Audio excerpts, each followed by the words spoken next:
Did you observe that दुनिया इतनी fast change हो रही है that we can't even relate to it? Opportunities आ रही है, जा रही है कि समझ में नहीं आ रहा कि what should we take और what should let it go. पर फ्रस्ट्रेशन इस बात की है कि हमें जो आता है वो ऑब्सोलीट होता जा रहा है। हमें जो स्टॉक मार्केट समझ में आती थी उससे ना पैसा बन रहा है ना इज्जत, और ऊपर से गवर्नमेंट और सेबी के रूल्स एंड रेगुलेशंस। बट हमें इवॉल्व होना पड़ेगा क्योंकि evolution makes you better version of yourself.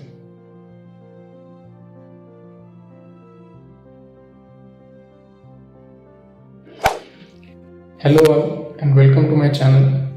My name is Suraj और मैं इस चैनल पे मेरी स्टॉक मार्केट और प्रॉप फर्म की जर्नी शेयर करने वाला हूँ। So if you relate to this topic hit the subscribe button and let's get started. So मैंने प्रॉप फर्म स्टार्ट किया था पिछले साल और मैंने पहला ही अकाउंट फर्स्ट अटेम्प्ट में पास कर दिया था और उससे मैंने कुछ $40 का पे आउट लिया था फंडिंग टिप्स पे पिछले साल।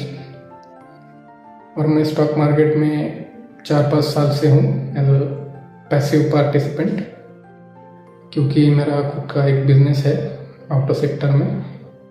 उसकी वजह से एक टाइम कंस्ट्रेंट रहता है। और आने वाले दिनों में हम ये भी सीखेंगे कि अगर आपको बिजनेस समझ में आता है तो आपको स्टॉक मार्केट और प्रॉप फर्म भी समझ में आएगा। Let's get back to the topic. So मेरे पहले पे आउट के बाद मुझे पता चला कि कितना बड़ा ROI है इस फील्ड में। उसके बाद मैं छोटे मोटे पे आउट लेता गया और जब मुझे लग ही रहा था कि आई एम अनस्टॉपेबल, तब ट्रम्प जी आ गए, डोनाल्ड ट्रम्प, और मार्केट पूरा वोलेटाइल हो गया, अनसर्टेनिटी बढ़ गई और मैं अकाउंट्स पे अकाउंट्स उड़ाता गया।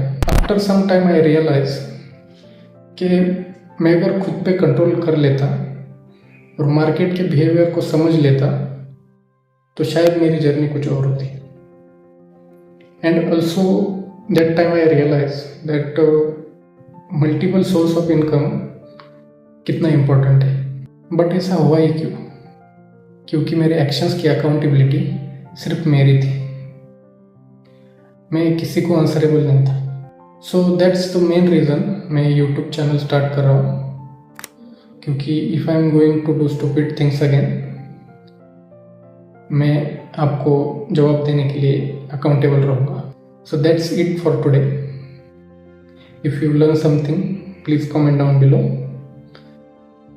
And share it with your trader friend. और अगर आप इस जर्नी में मेरे साथ हैं तो fasten your seat belt and stay tuned.